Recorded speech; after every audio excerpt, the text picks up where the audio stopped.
Hi everyone, আমি Hasanur Sejan. Welcome to the playlist of First world War. গত ভিডিওতে আমরা কথা বলেছিলাম ফার্স্ট ওয়ার্ল্ড ওয়ারের ট্রিগারিং ইভেন্টসগুলো নিয়ে এবং আজকে আমরা কথা বলবো স্টার্টিং অফ দ্য ওয়ার নিয়ে।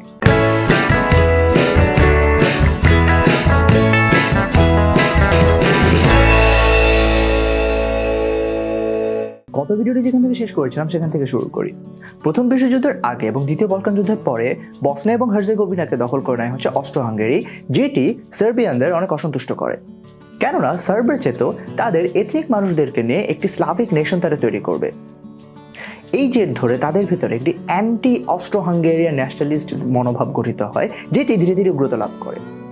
এরকম একটি উগ্র জাতীয়তাবাদী গোষ্ঠী ছিল ব্ল্যাক হ্যান্ড গ্যাং, যাদের একজনের হাতেই নিহত হন অস্ট্রো-হাঙ্গেরির আর্চডিউক ফ্রান্স ফার্দিনান্ড, এবং যেটি প্রথম বিশ্বযুদ্ধকে ইগনাইট করে।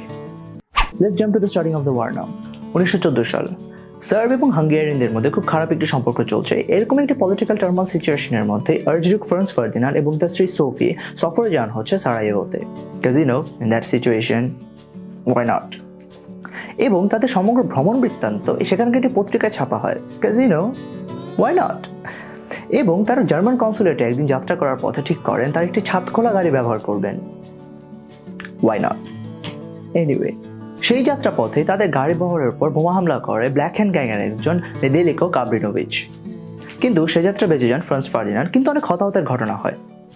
এবং সেই দিনই সেই হতাহতদের দেখার জন্য হসপিটালে যাত্রা করেন ফ্রান্স ফার্দিনান্ড, এবং সেই যাত্রা পথে তাদের একটি জায়গায় গাড়ি রাখতে হয়, এবং সেখানেই রাস্তার উল্টো পাশে একটি ক্যাফেতে বসেছিল ব্ল্যাক হ্যান্ড গ্যাংয়ের আরেকজন সদস্য গাব্রিলো প্রিন্সিপ, এবং এই গাব্রিলো প্রিন্সিপের গুলিতেই নিহত হন ফ্রান্স ফার্দিনান্ড। খুব স্বাভাবিকভাবে এই ঘটনাটিতে অস্ট্রিয়া-হাঙ্গেরি খুব একটা খুশি হয় না, এবং তারা সার্বিয়ান গভর্নমেন্টকে সম্পূর্ণরূপে দোষারোপ করতে থাকে ঘটনাটির জন্য। কিন্তু মজার ব্যাপার হচ্ছে সার্বিয়ান গভর্নমেন্টও কিন্তু এই ঘটনাটির জন্য ডিরেক্টলি কখনো দায় এড়ায় না, এবং জুলাইয়ের 23 তারিখে এসে সার্বিয়ান গভর্নমেন্টকে 10টি দাবি জানিয়ে 48 ঘন্টার একটি আলটিমেটাম দেয় অস্ট্রো-হাঙ্গেরি। এখন একটি ব্যাপার আমাদের মনে রাখতে হবে, আমরা যখন হিস্ট্রি নিয়ে জানি তখন আসলে আমরা ঘটনাগুলোর উপর খুব বেশি জোর দিই। কোন ঘটনাটি হয়েছিল, কিভাবে হয়েছিল, এরকম ব্যাপারগুলোতে আমরা জোর দিই, কিন্তু হিস্ট্রির টাইম ফ্রেমগুলো আমরা খুব একটা সবসময় পাত্তা দিই না। কিন্তু আজকের এই ভিডিওটি বোঝার জন্য আমাদের ডেটগুলো জানা এবং বোঝা খুব বেশি দরকার।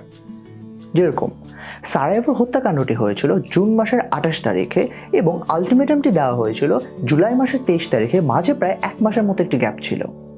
এখন কথা হচ্ছে এই 1 মাস আসলে কি করা হয়েছিল। 1 মাসে সার্বিয়া রাশিয়ার সাথে আঘাত ঘটাতে থাকে এবং অস্ট্রো-হাঙ্গেরি জার্মানির সাথে একটি নেগোসিয়েশন আসার চেষ্টা করে। এরকম একটি নেগোসিয়েশন যে যদি কখনো কোনো যুদ্ধ হয়, সার্বিয়াকে সাপোর্ট দিবে হচ্ছে রাশিয়া এবং অস্ট্রো-হাঙ্গেরিকে সাপোর্ট দিবে হচ্ছে জার্মানি। এবং তাদের এই নেগোসিয়েশনটি জুলাই 5-6 তারিখের দিকে অলমোস্ট শেষ হয়ে যায়, এবং ইতিহাসে এই নেগোসিয়েশনটি দ্য ব্ল্যাঙ্ক চেক নামে খ্যাত আছে। আলটিমেটামটি ঘোষণার 2 দিন পর জুলাইয়ের 25 তারিখে রাশিয়া নিজেদেরকে ডিক্লেয়ার করে in a period preparatory to war, যেটি দেখে জার্মানরা একটু ভীত হয় এবং রাশিয়ানদের সেটি করা থেকে বিরত থাকতে বলে। কিন্তু রাশিয়ানরা সেটি শোনেনি, স্বাভাবিক। একই দিনে জুলাইয়ের 25 তারিখে সার্বিয়ান গভর্নমেন্ট যে আলটিমেটামগুলো দেওয়া হয়েছিল অস্ট্রো-হাঙ্গেরি থেকে তার সবগুলো মেনে নেয়, শুধুমাত্র আর্টিকেল 6 বাদে। আর্টিকেল 6-এ ছিল যে ইনভেস্টিগেশনটি তখন চলছিল আর্চডিউক ফ্রান্স ফার্দিনান্ডের হত্যাকাণ্ডের জন্য, সেই ইনভেস্টিগেশনে অস্ট্রো-হাঙ্গেরির রিপ্রেজেন্টেটিভদেরকে ইনক্লুড করতে হবে, যেটি সার্বিয়ান গভর্নমেন্ট মেনে নেয় না। কিন্তু অন্যান্য দাবিগুলো মেনে নেওয়া হয়েছিল দেখে জার্মান গভর্নমেন্ট থেকে ভাবা হয়েছিল হয়তো যুদ্ধের দিকে পরিস্থিতিটি আর আগাবে না। কিন্তু to a big surprise to them and to the whole world, সার্বিয়ানদের বিপক্ষে যুদ্ধ ঘোষণা করে ফেলে অস্ট্রো-হাঙ্গেরি জুলাইয়ের 28 তারিখে।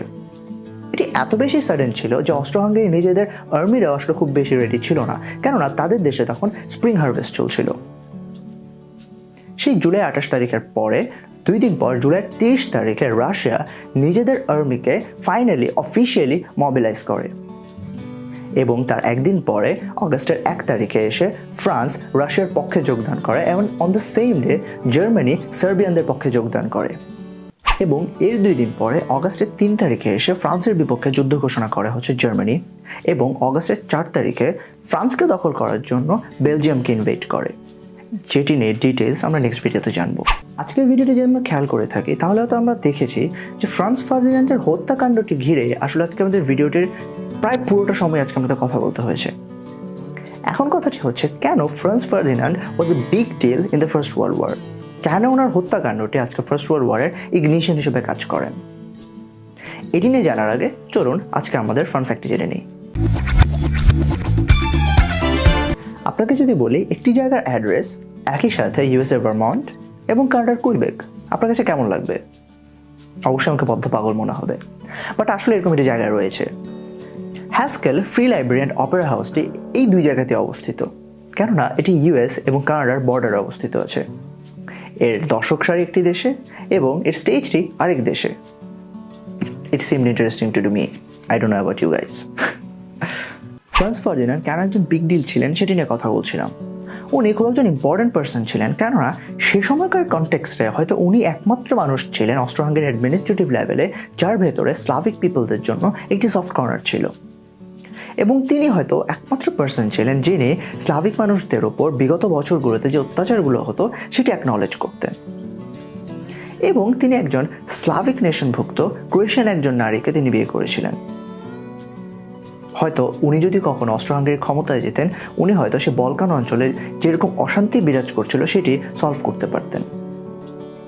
হয়তো ওনার হত্যার মধ্য দিয়েই বলকান অঞ্চলে শান্তি আনার প্রক্রিয়াটিকেও সরাসরি হত্যা করা হয়ে যায়। ফ্রান্স ফার্ডিনান্ডের ইম্পর্টেন্স নিয়ে আরও অনেক কথা বলা যেতে পারত, তবে সেগুলো অনেক বেশি ডিটেইলে বলা হলে আসলে আমাদের অন্য অনেকগুলো টপিক কভার করতে হবে, এবং সেটি এত বেশি ডিটেইলে যাওয়া হলে আসলে আমরা যে আমাদের ওয়ার অ্যাডভান্সমেন্টের দিকে আগাচ্ছি সেটি অনেক বেশি পিছিয়ে যাবে, যেটিতে আজকে আমরা যেতে চাচ্ছি না।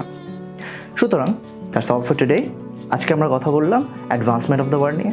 আজকে আমরা কথা বলি না অ্যাডভান্সমেন্ট অফ দ্য ওয়ার নিয়ে, আজকে আমরা কথা বলেছি স্টার্টিং অফ দ্য ওয়ার নিয়ে। নেক্সট ভিডিওতে আমরা কথা বলবো অ্যাডভান্সমেন্ট অফ দ্য ওয়ার নিয়ে। Till then keep watching something different, where learning is fun. I'll see you next time. Hello everyone, this is Farhanju Bandhan. If you like today's video, please hit the like button and share it with your friends. If you have any suggestion, do leave it in the comment section below, and don't forget to subscribe to our channel. Thank you.